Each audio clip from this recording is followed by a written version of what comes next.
Good morning friend, कैसे हो आप लोग।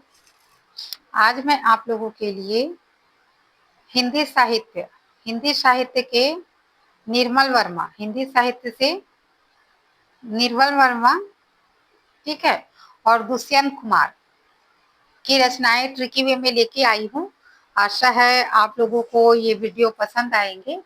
अगर वीडियो पसंद आती है तो प्लीज लाइक कीजिए, सब्सक्राइब कीजिए, ठीक है। तो चलिए देखते हैं वीडियो। सबसे पहले है निर्मल वर्मा। निर्मल वर्मा निर्मल वर्मा जो है उसका जीवन परिचय देख लेते हैं। निर्मल वर्मा का जन्म जो है कब हुआ था? 3 अप्रैल 1929 को शिमला, हिमाचल प्रदेश में, और निधन 25 अक्टूबर 2005 को हुआ था, ठीक है। और साहित्यिक परिचय में देख लेते हैं कि निर्मल वर्मा हिंदी साहित्य के नई कहानी आंदोलन के प्रमुख प्रवर्तक माने जाते हैं, प्रवर्तक और स्तंभ। उनके साहित्य में पाश्चात्य आधुनिकीकरण के प्रभाव, मनुष्य के अकेलापन और आंतरिक संतराश का बहुत गहरा चित्रण मिलता है उनकी रचनाओं में। किसकी रचनाओं में? निर्मल वर्मा की रचनाओं में, ठीक है। चलिए फिर देख लेते हैं। और एक मिनट, पत्र पत्रिकाओं से जुड़ा निर्मल वर्मा जो है वे प्राग यानी चेक रिपब्लिक के लंबे समय तक रहे और वहां से आधुनिक हिंदी साहित्य के प्रचार प्रसार में भी जुड़े रहे। उन्होंने लंदन में रहकर प्रतिष्ठित पत्रिका टाइम ऑफ इंडिया के लिए सांस्कृतिक रिपोर्टिंग की है। उनकी शुरुआती और प्रसिद्ध कहानियां जो है उस दौर की प्रतिष्ठित पत्रिकाओं में जैसे कहानी, लहर और धर्म युग में प्रकाशित होती थी, ठीक है। शुरुआती कहानियां जो है प्रकाशित होती थी। और अन्य प्रमुख जो नई कहानियों से संबंध लेखक है, कमलेश्वर है, मोहन राकेश हो गए और राजेंद्र यादव, ये तीनों का नाम जो है नई कहानी आंदोलन में प्रमुख रूप से जुड़े हुए हैं, ठीक है।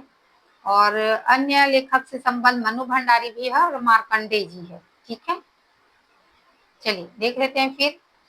फिर आते हैं उपन्यास। यहाँ पे उपन्यास को मैं ही ली हूँ क्योंकि उपन्यास के बारे में बता रही हूँ ट्रिकी वे में, तो इसी वजह से उसके संपूर्ण रचनाओं को न लेकर सिर्फ उपन्यास को ही ली हूँ मैं। तो चलिए देखते हैं निर्मल वर्मा के उपन्यास है, ठीक है।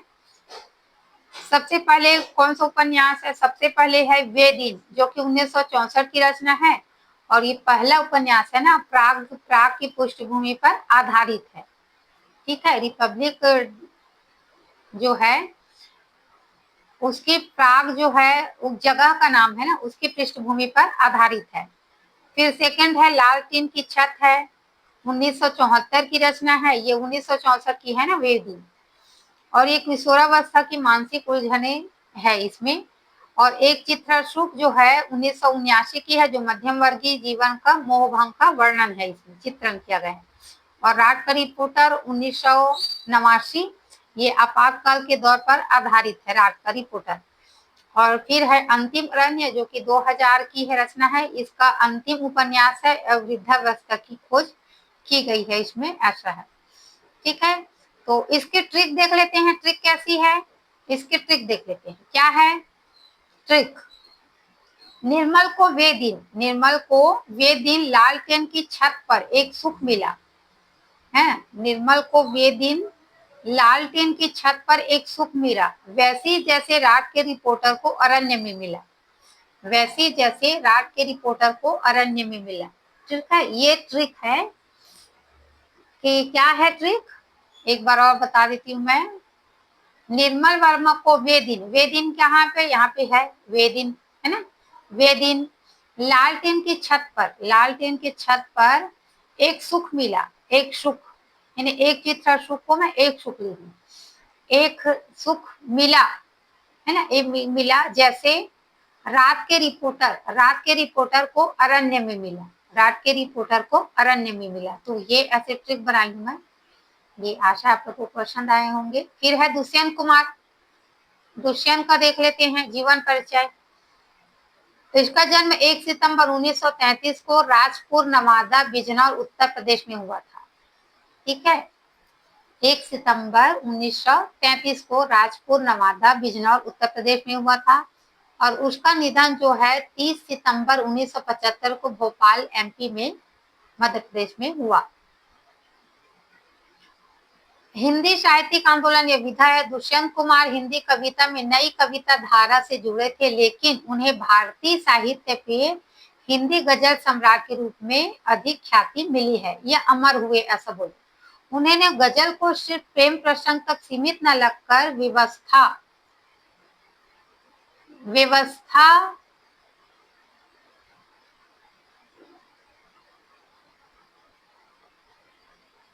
सीमित न रखकर किसमें, एक मिनट, हाँ, गजल सम्राट के रूप में ख्याति मिली। उन्हें गजल को सिर्फ प्रेम प्रसंगों तक सीमित न रखकर व्यवस्था के विरोध का माध्यम भी बनाया है। पत्र पत्रिकाओं से जुड़ा अपने सृजन के शुरुआती दौर में उन्होंने पुकार नामक मासिक पत्रिका का संपादन किया है। इलाहाबाद में अध्ययन के दौरान उन्होंने कमलेश्वर और मार्कंडेय जी के साथ मिलकर संयुक्त रूप से बिहान चर्चित पत्रिका निकाली है। ठीक है। इसके अलावा उन्होंने कल्पना, प्रतीक, निकष, धर्मयुग और साप्ताहिक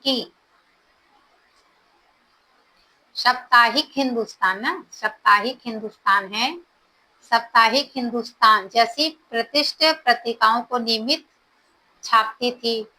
अन्य प्रमुख लेखक जो संबंध है वो तिकड़ी को त्रिशूल कहा जाता है। इसके संबंध कौन कौन से तिकड़ी को त्रिशूल कहा जाता है? एक तो कमलेश्वर है, मार्कंडेय जी है तथा हरिवंश राय बच्चन। ये तीनों की तिकड़ी को क्या कहते हैं? त्रिशूल। ठीक है, कमलेश्वर, मार्कंडेय और हरिवंश राय बच्चन। ठीक है, इसको बोलते हैं त्रिशूल। इन तिकड़ी को त्रिशूल कहा जाता है तथा हरिवंश राय बच्चन जो है मार्गदर्शक थे। ठीक है,